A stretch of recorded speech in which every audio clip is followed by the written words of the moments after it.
ఇప్పుడు ఏమైందంటే ఆ నగరం ఈయనను చంపాలని చూస్తోంది. ఆ నగరం మొత్తాన్ని నాశనం చేయటానికి, ఆ నగరంలో పనిచేస్తున్నటువంటి భావజాలాన్ని రూపుమాపటానికి ప్రభువు దాని వైపుకు దానికి సమయం ఇచ్చాడు.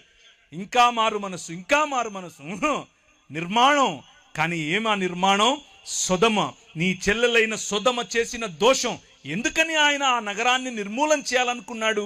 వారి దోషం ఏమిటి అని అంటే, దాని కుమార్తెలకు కలిగిన గర్వం, దాని కుమార్తెలకు కలిగిన గర్వం, ఆహార సమృద్ధి, నిర్విచారమైన సుఖస్థితి అనేదే.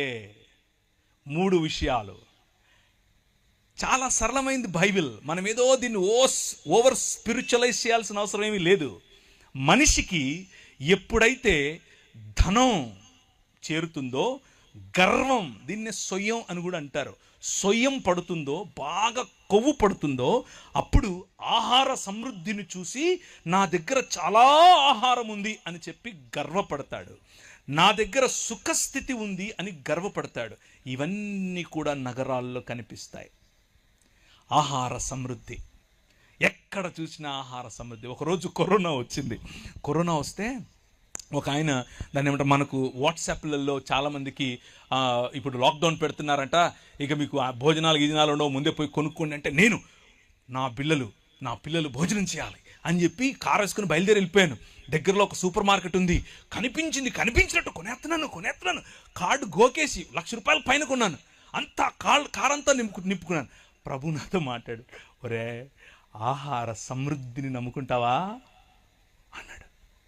నగరాలు, మనం నిర్మించుకునే సిస్టమ్స్, మన పంటలు, మనం నిర్మించుకునే నిర్మాణాలు, మనం ఆశపడే మన సమృద్ధి, మనం దేనిపైన ఆధారపడాలనుకుంటున్నాం అనేటటువంటి మన భావజాలం, అది నీ చెల్లెలైన సొదొమ చేసిన దోషమేదనగా, దాని కుమార్తెలకు కలిగిన గర్వం, ఆహార సమృద్ధి, నిర్విచారమైన సుఖస్థితి అనున్నదే.